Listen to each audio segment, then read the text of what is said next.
Good day, everyone. We are the Group 3 Treasurers Group, and now we are discussing theories, concepts, and ethics reasoning. So, these are the topics: morality reasons, moral dilemmas, causes of moral dilemma, problem of vagueness, problem of conflicting reasons, problem of disagreement, steps in confronting moral dilemmas, moral autonomy, factors influencing moral concern, and skill to improve moral autonomy. So, what is morality? Morals are the social, cultural, and religious beliefs or values of an individual or group which tell us what is right or wrong. They are the rules and standards made by the society or culture which we must follow while deciding what is right. So, morals are the prevailing standards of behavior that enable people to live cooperatively in groups. Moral refers to what society sanctions as right and acceptable. Most of people tend to act morally and follow societal guidelines. Morality often requires that people sacrifice their own short-term interests for the benefit of society. People are entities that are indifferent to right and wrong are considered amoral, while those who do evil acts are considered immoral.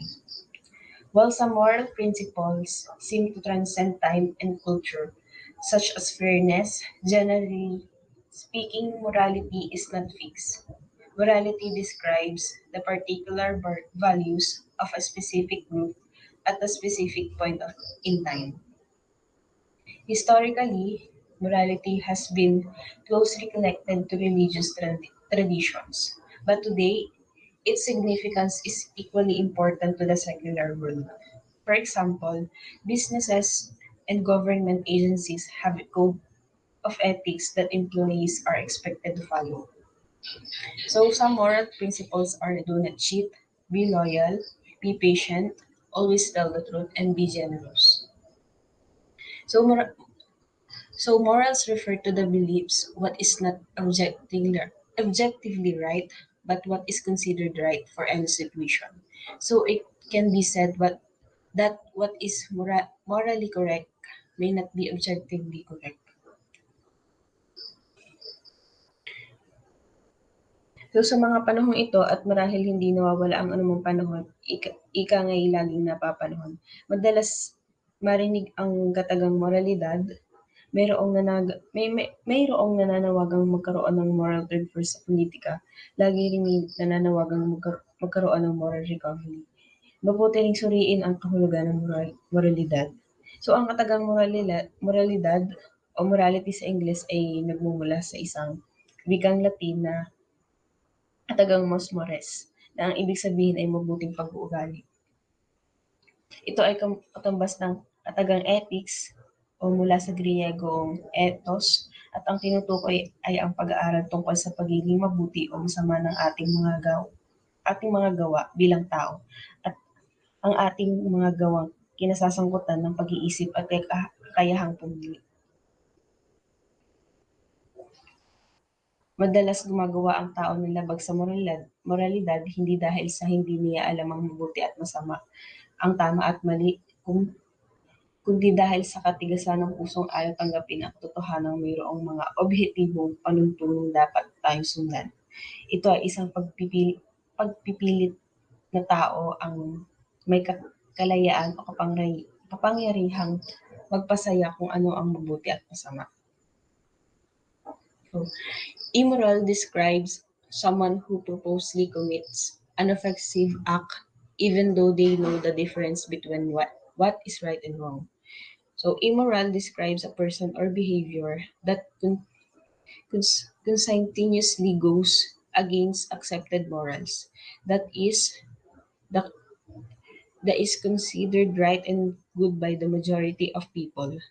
Immoral connotes the intent of evilness or wrongdoing, and it is a true autonomy of moral.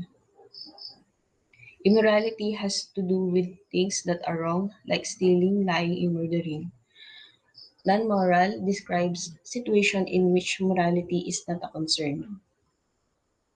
Non-moral has the specific meaning of not feel, not falling into or existing in the sphere of morals or ethics.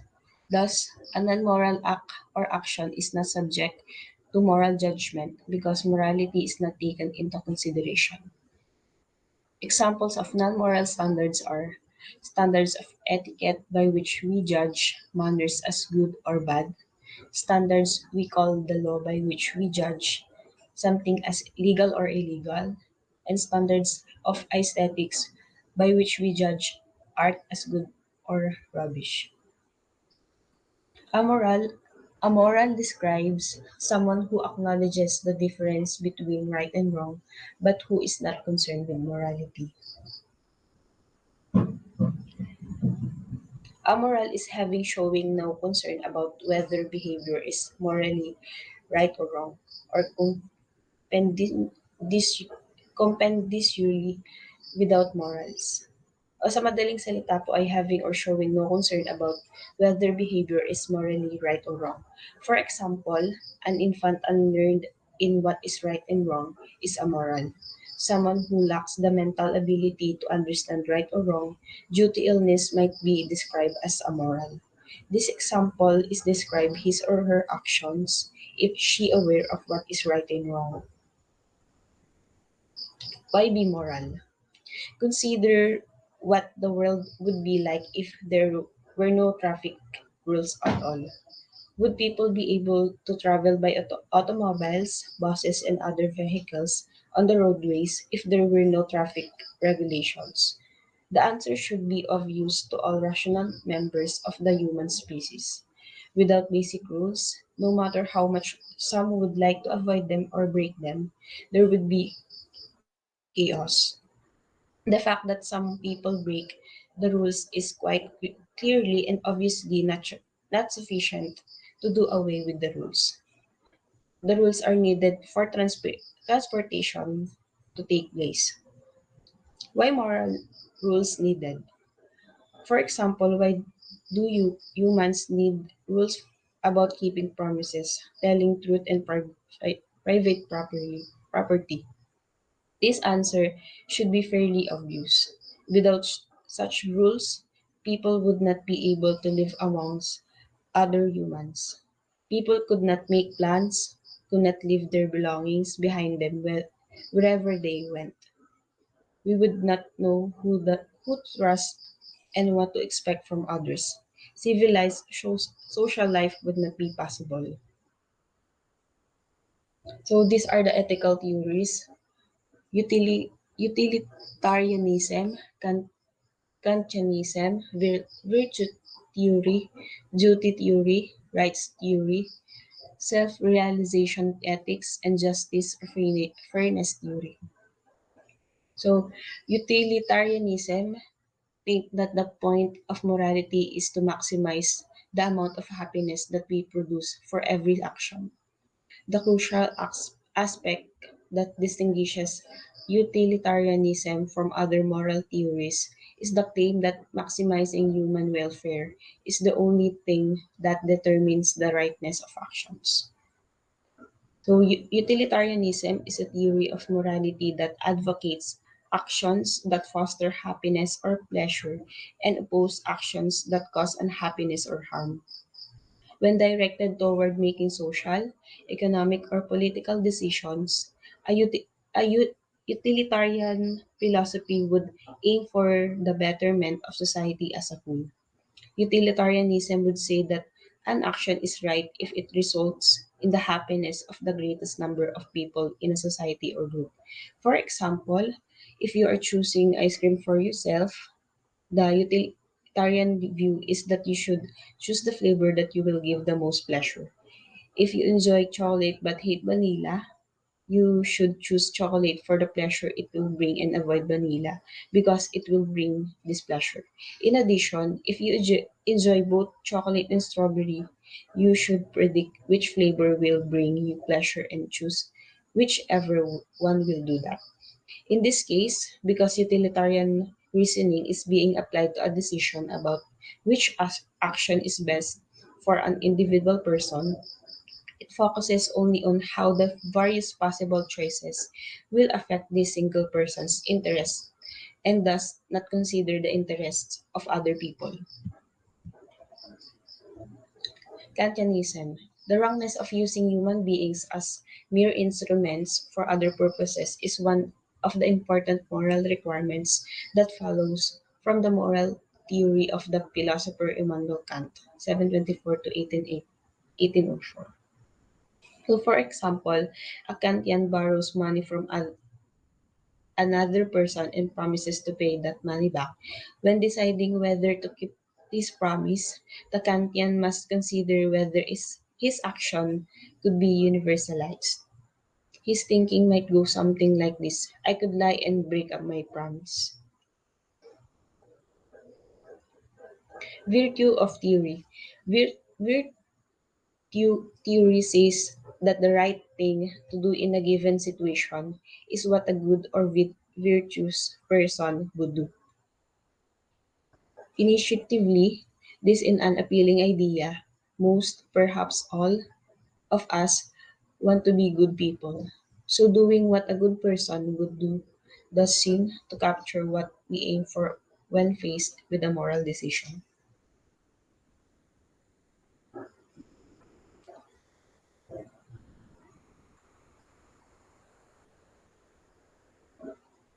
It defines good actions as ones that display embody virtues, character traits like courage, loyalty, or wisdom. A virtue itself is a disposition to act, think, and feel in certain ways. So virtue ethics help us understand what it means to be virtuous human being, and it gives us a guide for living life without giving us specific rules for resolving ethical dilemmas. For example, when a person is working at his workplace, he still has a virtue character of compassion.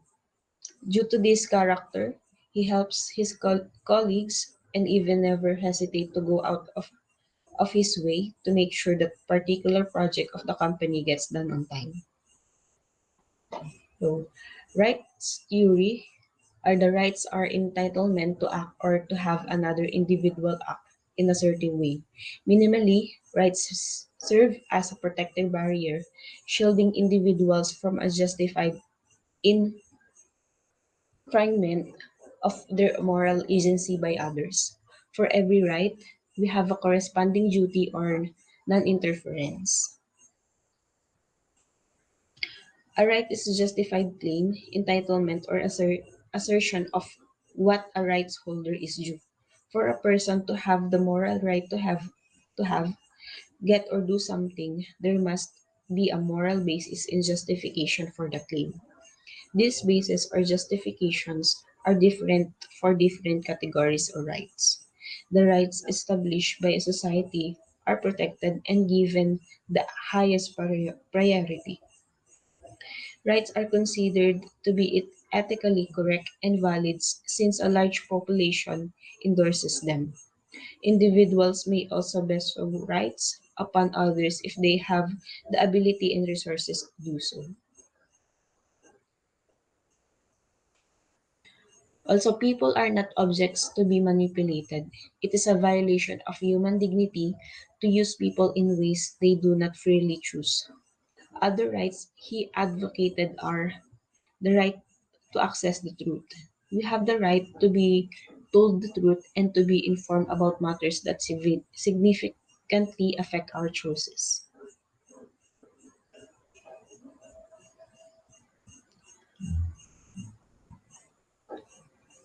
The right to the to the to the truth implies knowing the full and complete truth as to the events that transpired, their specific circumstances, and who participated in them, including knowing the circumstances in which the violations took place as well as the reasons for them. So sinasabi dito na bawat isa sa atin ay may karapatan o malaman o ma-inform ang isang katotohanan para makapagbigay agad tayo ng desisyon kung ano pipiliin natin o yung mga susunod na gagawin natin sa isang bagay. And number two, the right of privacy.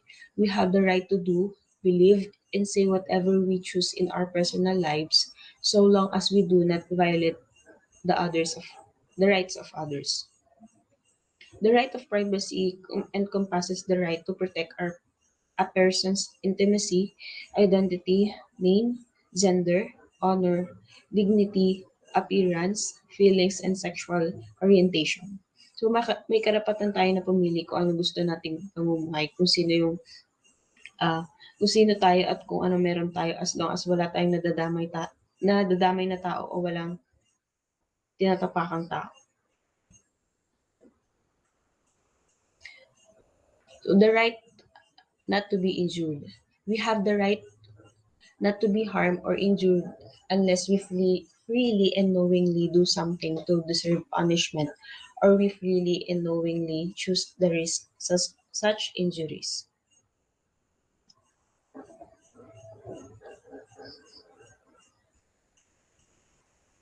And also the right to what is agreed.